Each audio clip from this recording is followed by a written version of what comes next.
Bab 487, Kuil Matahari, 1. Penduduk desa memusatkan perhatian mereka pada para tentara bayaran, yang merupakan hal yang baik bagi Shen Yanxiao. Dia dapat memanfaatkan kesempatan itu untuk bergegas menuju makam matahari dari ujung desa itu. Shen Yanxiao ingin mendapatkan bunga kerangka secepatnya dan kemudian menyelamatkan anggota kelompok prajurit bayaran serigala gua dari desa tersebut. Meskipun dia penasaran dengan sifat desa aneh itu, dia tidak punya waktu untuk memikirkannya. Terlalu banyak hal aneh di dunia ini, dan rasa ingin tahu akan selalu membunuh kucing. Terkadang, jika seseorang mengetahui terlalu banyak rahasia, hal itu akan membahayakan hidupnya. Ketika dia sudah mengambil keputusan, Shen Yanxiao bergegas menuju tujuannya dengan membawa burung vermilion. Dia baru saja meninggalkan desa ketika penduduknya menangkap tentara bayaran lainnya. Dia bisa mendengar teriakan ketakutan dan merasakan bau darah yang menyengat di udara yang terus menyebar di kegelapan malam. Desa itu tidak besar, dan Shen Yanxiao serta burung vermilion bergerak cepat. Beberapa saat kemudian, mereka telah tiba di ujung desa. Mereka berada di pintu keluar, dan mereka dapat melihat area di luar desa saat cahaya bulan menyinari tanah. Tidak ada yang tumbuh di padang pasir, dan hanya ada batu-batu di perbukitan. Shen Yanxiao berdiri di pintu keluar dan berbalik untuk melihat desa dalam cahaya redup malam. Bau darah di udara telah menyelimuti desa yang tenang dan damai itu dengan tabir suasana yang aneh dan mengerikan. Raungan tentara bayaran telah menghilang dalam kegelapan malam. Hanya beberapa raungan serak sesekali yang terus terdengar. Shen Yanxiao menundukkan matanya dan menarik napas dalam-dalam. Ia meraih tangan Vermilion Bird dan melangkah masuk ke wilayah Graveyard of the Sun. Mereka akhirnya meninggalkan desa yang terpisah dua kutub di siang dan malam hari. Mungkin suatu hari nanti dia bisa kembali ke sana untuk mencari tahu rahasianya. Saat itu bukan saat yang tepat untuk melakukannya. Makam matahari dulunya adalah kuil milik Dewa Matahari. Di sanalah para pemujanya pergi untuk memberikan penghormatan kepadanya. Dahulu kala, istana-istana itu berdiri megah, dikelilingi oleh kicauan burung yang ceria dan aroma bunga yang harum. Aliran pemuja yang tak ada habisnya akan menunggu di sana sambil memohon kepada para dewa untuk memberkati mereka. Benua cemerlang mendapat namanya karena Dewa Matahari telah menyukai dan memberkati daratan tersebut. Itu selalu menjadi benua yang diselimuti oleh hal-hal cemerlang, dan penduduknya hidup dalam berkah Dewa Matahari. Namun, semua yang baik dan indah lenyap begitu pertempuran dimulai. Kuil yang megah telah berubah menjadi medan pertempuran bagi kedua ras yang perkasa itu. Kemunculan mereka menandakan berakhirnya ketenangan benua itu, dan darah serta jiwa-jiwa yang hilang menutupi daratannya. Api perang yang dahsyat telah menguji kuil tersebut. Setelah puluhan juta tahun, kejayaannya yang kuno memudar, dan kuil matahari menjadi bagian dari masa lalu. Kerikil menumpuk di tanah yang retak, dan area tersebut terlarang bagi manusia. Graveyard of the Sun meliputi area yang sangat luas, sebesar kota. Tidak akan mudah menemukan bunga skeleton kecil di tempat yang sepi seperti itu. Shen Yanxiao dan Vermilion Bird berdiri di reruntuhan makam matahari dan menatap kekacauan besar di hadapan mereka. Disinilah Dewa Matahari jatuh. Shen Yanxiao berada di tempat itu dalam keadaan compang camping. Dia tidak dapat melihat melewati reruntuhan dan membayangkan bahwa tempat itu dulunya adalah kuil matahari yang megah puluhan juta tahun yang lalu. Namun, dia dapat merasakan kengerian pertempuran yang terjadi di sana. Disinilah matahari terbit, dan disinilah matahari terbenam. Burung vermilion berada di udara. Dia tidak menunjukkan ekspresi apapun di wajahnya. Tidak masalah apakah para dewa atau iblis yang memberikan api pertama, sejauh menyangkut binatang ajaib, tidak ada yang benar atau salah di antara kedua ras itu. Binatang ajaib hanya setia kepada diri mereka sendiri dan Tuan mereka. Bab 488, Kuil Matahari, 2. Seseorang dapat dengan mudah kehilangan arah ketika berada di Graveyard of the Sun yang kacau pada malam hari. Setiap bangunan di sana terbuat dari batu dan bebatuan. Ada juga sejumlah besar batu-batuan retak di padang pasir. Setelah puluhan juta tahun terpapar angin dan hujan, batu-batu itu telah kehilangan warna aslinya. Batu-batu itu tampak seperti ditambal dengan debu berwarna kusam seolah-olah darah para prajurit telah membasahi batu-batu itu selama pertempuran di zaman dahulu. Tidak ada yang lain di sana, selain banyak batu. Kerangka yang tertinggal akan berubah menjadi debu dan hanyut ke setiap sudut benua bersama angin. Shen Yanxiao bergerak dengan lincah, dan burung vermilion melayang di udara. Orang biasa akan merasa sulit berjalan di tanah itu, tetapi itu tidak menjadi masalah bagi mereka berdua. Bunga kerangka itu seukuran telapak tangan, jadi sulit dikenali. Malam hari adalah waktu yang tepat bagi pencuri untuk beraksi. Meskipun Shen Yanxiao dapat melihat dengan jelas segala sesuatu dalam kegelapan, dia tidak dapat menemukan bunga kerangka secepat itu di lingkungan seperti itu. Dia memutuskan bahwa mereka berdua harus berpisah dan mencari bunga itu sendiri. Shen Yanxiao khawatir tentang potensi bahaya yang mungkin mengintai di Graveyard of the Sun. Untungnya, dia tidak mendeteksi adanya jiwa lain di sana, baik yang hidup maupun yang mati. Dia tidak terkejut. Makam matahari adalah bekas medan perang kuno, jadi kekuatan elemen pasti sangat kuat di sana. Tidak ada orang biasa yang berani berlama-lama di sana. Awalnya, kuil matahari adalah tempat berkumpulnya sebagian besar kekuatan elemen cahaya di seluruh benua Brilliance. Namun, selama pertempuran kuno yang terkenal itu, para iblis telah membawa elemen gelap ke benua itu dengan darah dan jiwa mereka. Elemen-elemen yang tidak cocok itu menimbulkan konsekuensi yang mengerikan di benua itu. Akhirnya, kedua elemen itu saling terkait di makam matahari. Kekuatan yang kacau di sana dapat dengan mudah mencabik-cabik tubuh manusia biasa. Ketika Shen Yanxiao ada di sana, dia menggunakan kekuatan magis dan aura bertarungnya untuk membangun perisai pelindung di sekeliling dirinya sehingga dia bisa berjalan di sekitar area tersebut seperti biasa. Makam matahari tampak sunyi di balik tabir malam. Angin pun tak terdengar. Shen Yanxiao hanya bisa mendengar suara napasnya yang samar-samar, seolah-olah dialah satu-satunya makhluk hidup di sana. Burung vermilion telah menghilang di antara tumpukan batu. Burung Phoenix kecil berkicau dengan gembira saat burung itu pergi bersamanya. Keheningan yang menyelimutinya terasa mengerikan. Jarak mereka tidak terlalu jauh, tetapi Shen Yanxiao tidak bisa lagi melihat teman-temannya. Unsur-unsur yang menghantui di daerah itu telah menyebabkan kekacauan di negeri itu. Penglihatan dan pendengaran seseorang akan sangat terganggu di sana.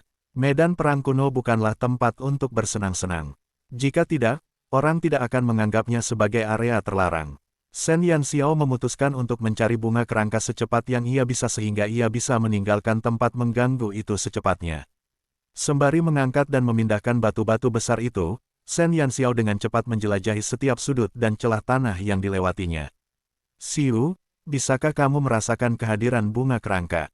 tanya Shen Yanxiao. "Jika dekat, aku akan merasakannya." Shen Yanxiao mendengar suara Xiu yang agak dingin di benaknya. Sulitnya mencari jarum dalam tumpukan jerami jika seseorang mencari bunga kerangka dengan mata telanjang. Akan menjadi misi yang jauh lebih mudah jika Xiu dapat mendeteksi keberadaan bunga kerangka. Bab 489, Kuil Matahari 3. Diyakinkan oleh kata-kata Xiu, Shen Yanxiao memutuskan untuk tidak menunda-nunda lagi. Dia minum sebotol ramuan kecepatan dan menghabiskannya. Dia ingin menempuh jarak sejauh mungkin dalam waktu sesingkat mungkin. Mereka akan menyelesaikan misi setiap kali Xiu menemukan bunga kerangka. Makam matahari sangat luas, jadi Shen Yanxiao harus berlari sepanjang malam. Dia telah meminum beberapa botol ramuan kecepatan dan ramuan mental untuk mendukung kecepatannya. Waktu berlalu, namun, Xiu tidak mendeteksi adanya bunga kerangka di sekitar mereka, yang membuat Shen Yanxiao frustrasi. Fajar hampir menyingsing, tetapi mereka belum menemukan apapun. Shen Yanxiao berhenti untuk beristirahat sejenak, dan dia duduk di atas batu besar dengan tangan di bawah dagunya, tenggelam dalam pikirannya. Apakah dia berada di tempat yang salah? Apakah dia melewatkan sesuatu, atau mungkin, dia salah memahami pesan dulang? Dia telah menjelajahi hampir sepertiga Graveyard of the Sun, tetapi dia tidak menemukan apapun. Dia juga belum mendengar kabar dari Vermilion Bird. Dia memiliki aura pertempuran dan kekuatan magis untuk melindunginya. Namun, karena kehadiran berbagai elemen di tempat yang kacau seperti itu, dia tidak memiliki cukup kekuatan untuk menahan perisai pelindung itu lebih lama. Dia sudah bisa merasakan perlindungan itu menipis. Begitu perisai itu hilang, elemen-elemen yang kacau itu akan mencabik-cabiknya menjadi debu dalam sedetik. Dia tidak punya cukup waktu lagi untuk melanjutkan pencariannya. Dia akan menghabiskan aura pertempuran dan kekuatan sihirnya dalam waktu 1 jam. Pada saat itu, Shen Yanxiao berharap dia menjadi seorang pendeta. Seorang pendeta dapat menciptakan perisai cahaya yang lebih andal yang akan memungkinkannya bertahan di sana selama 10 hari hingga setengah bulan tanpa rasa khawatir. "Xiu, di mana bunga kerangka biasanya tumbuh?" Shen Yanxiao tidak ingin lagi mencari tanpa tujuan, jadi dia pikir dia bisa menjalani proses eliminasi. Kalau tidak, 1 jam tidak akan cukup untuk menjelajahi seluruh area. Tidak ada yang istimewa tentang tempat bunga kerangka tumbuh. Bunga ini dapat tumbuh di tempat manapun yang dihuni dewa, setan, manusia, peri, dan naga. Satu-satunya persyaratan khusus untuk tanaman ini adalah aura mematikan. Bunga kerangka tidak memerlukan matahari maupun hujan, hanya aura mematikan yang tak terbatas, yang berguna untuk mempercepat pertumbuhannya. Bunga ini dapat tumbuh dimanapun ada kematian. Xiu memberitahu Shen Yanxiao perincian yang ia ingat tentang bunga kerangka. Bunga kerangka mendapat namanya karena bunga ini akan mekar dimanapun orang menemukan tumpukan kerangka. Kematian adalah makanan mereka, dan darah serta jiwa orang mati adalah sumber air mereka. Kalau begitu, Dulang pasti telah memperoleh informasi yang benar. Ini adalah salah satu medan pertempuran paling tragis selama perang antara iblis dan dewa. Banyak sekali makhluk dari kedua kekuatan yang tewas di sini. Ini adalah tempat yang bagus untuk menemukan bunga kerangka. Shen Yanxiao mengusap dagunya. Dia yakin bahwa Dulang benar tentang teorinya. Tempat dengan aura mematikan paling pekat di medan perang pastilah tempat sebagian besar dari mereka tewas. Bunga kerangka seharusnya ada di sana. Shen Yanxiao tampaknya terinspirasi oleh ide baru. Dia menyipitkan mata saat mencoba membayangkan pertempuran dari puluhan juta tahun yang lalu.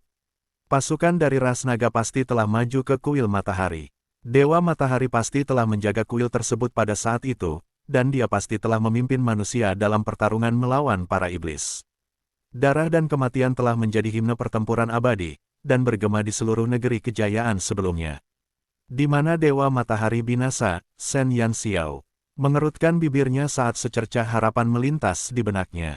Benar. Pasti itu. Bab 490, Kuil Matahari 4. Selama perang kuno antara para iblis dan para dewa, para pemimpin ras dewa menderita kekalahan telak. Pertempuran klimaks pasti terjadi di aula utama Kuil Matahari, itulah sebabnya seluruh area menjadi kacau balau. Ras dewa pasti menjadikan kuil sebagai benteng terakhir mereka dan itu merupakan tanda kemenangan bagi para iblis. Pertempuran terakhir pasti terjadi di sana. Para dewa dikalahkan dalam pertarungan terakhir itu, dan banyak dewa dan iblis mengorbankan nyawa mereka untuk itu. Tulang dan sisa-sisa mereka menumpuk setinggi gunung, dan darah mereka menyatu menjadi aliran air. Shen Yanxiao berdiri dan melompat ke batu besar. Dia melihat sekeliling untuk mencoba menemukan lokasi kuil matahari yang paling memungkinkan. Aula utama kuil matahari berada di tengah area ini, kata Xiu seolah-olah dia bisa mengetahui apa yang ada dalam pikiran Shen Yanxiao. Kau tahu tentang ini? Shen Yanxiao ragu sejenak. Kata-kata Xiu mengejutkannya. Akan tetapi, Xiu tidak memberikan jawaban lebih lanjut.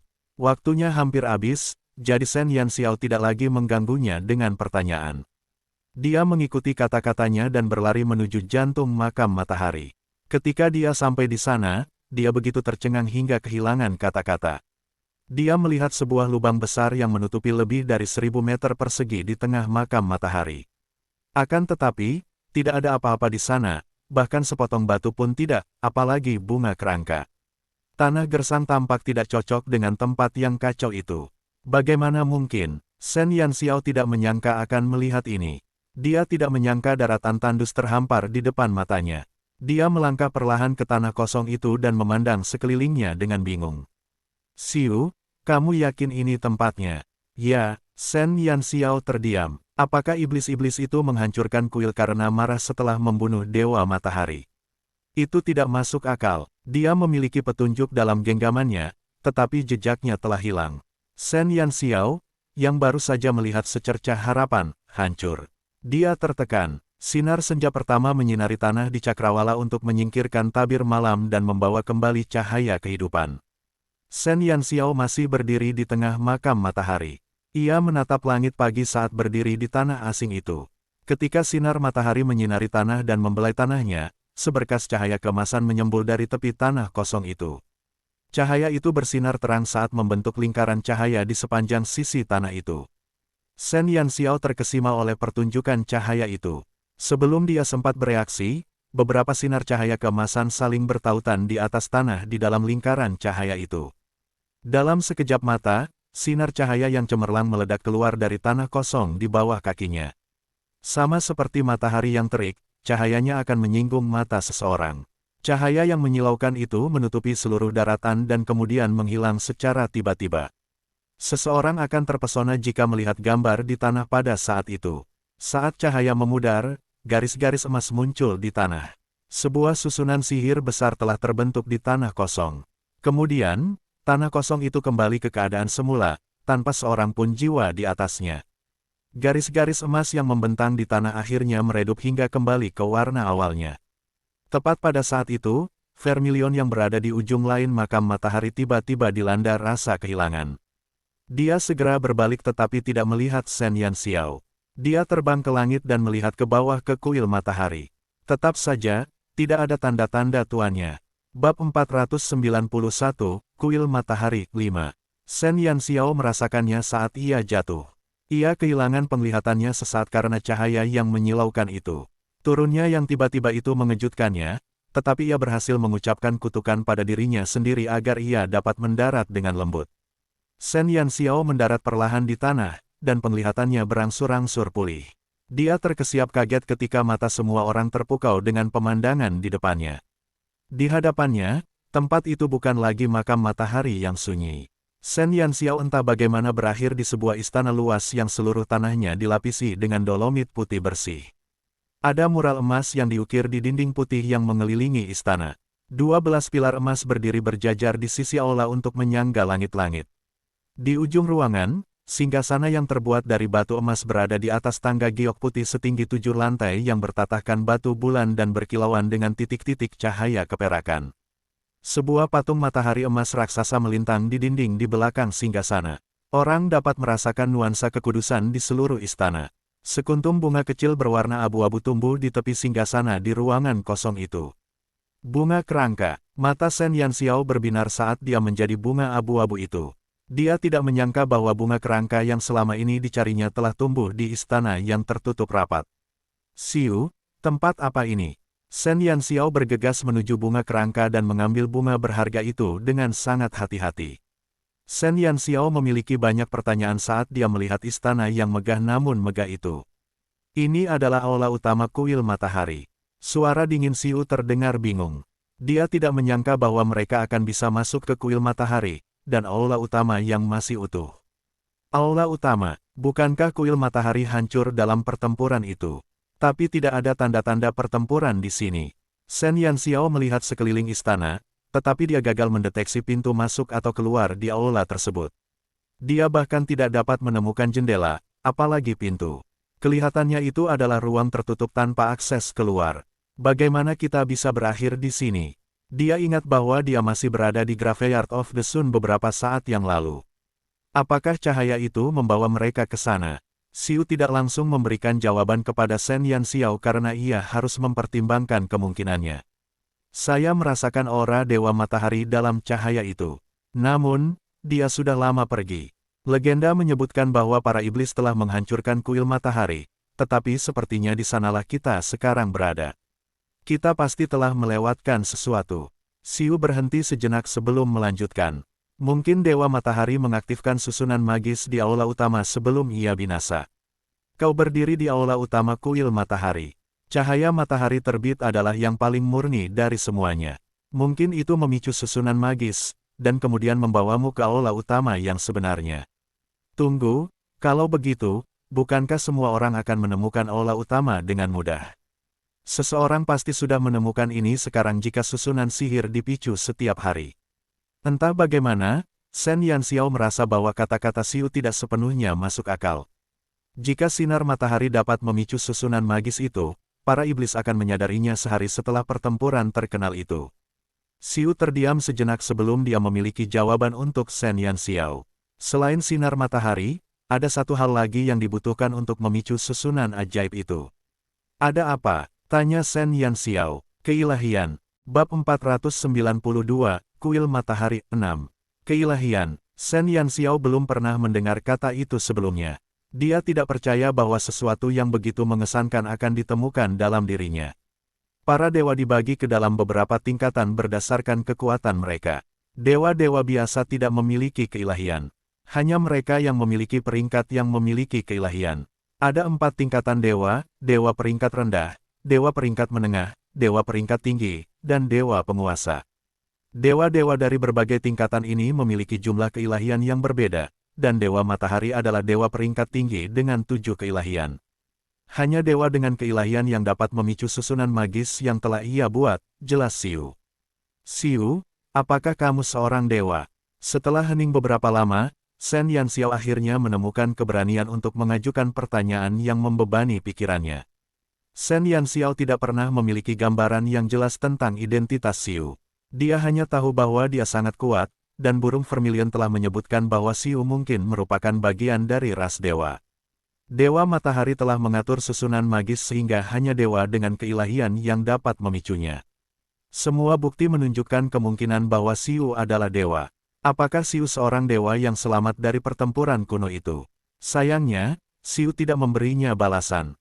Baiklah, mari kita beralih ke pertanyaan lain. Bagaimana kita bisa keluar? Karena Xiu tidak suka membahas identitasnya, Shen Yanxiao cukup pintar untuk melupakan masalah itu. Dinding mengelilingi mereka di istana itu, bahkan tidak ada cerobong asap. Siapa yang tahu di mana Dewa Matahari memutuskan untuk menyegel aula utama? Dia telah memperoleh aliran skeleton, tetapi bagaimana mereka bisa keluar dari sana? Kita harus menerobos susunan sihir itu. Jawaban Xiu benar-benar mengejutkan Shen Yanxiao. Mereka harus menerobos penghalang ajaib yang telah didirikan oleh dewa tertinggi. Shen Yanxiao tahu bahwa itu adalah misi yang hampir mustahil untuk dilakukan. Itu akan jadi masalah. Shen Yanxiao tertekan. Dia telah mencoba menghubungi burung vermilion, tetapi hubungan spiritual mereka telah hilang. Apakah susunan magis itu memiliki kemampuan untuk mengisolasi hubungan mental seseorang? Itu bukan hal yang sepenuhnya mustahil.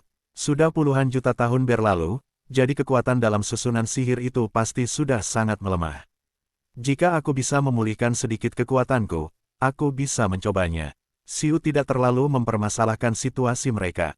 Wajah Shen Yanxiao menjadi cerah ketika dia mendengar kata-katanya. Dia biasanya terlihat putus asa setiap kali Xiu mengatakan bahwa dia perlu memulihkan kekuatannya. Namun, dia memiliki ketiga bahan tersebut sehingga Xiu akhirnya bisa menggabungkannya dan mendapatkan kembali kekuatannya dengan elemen gelap yang dihasilkan tanaman.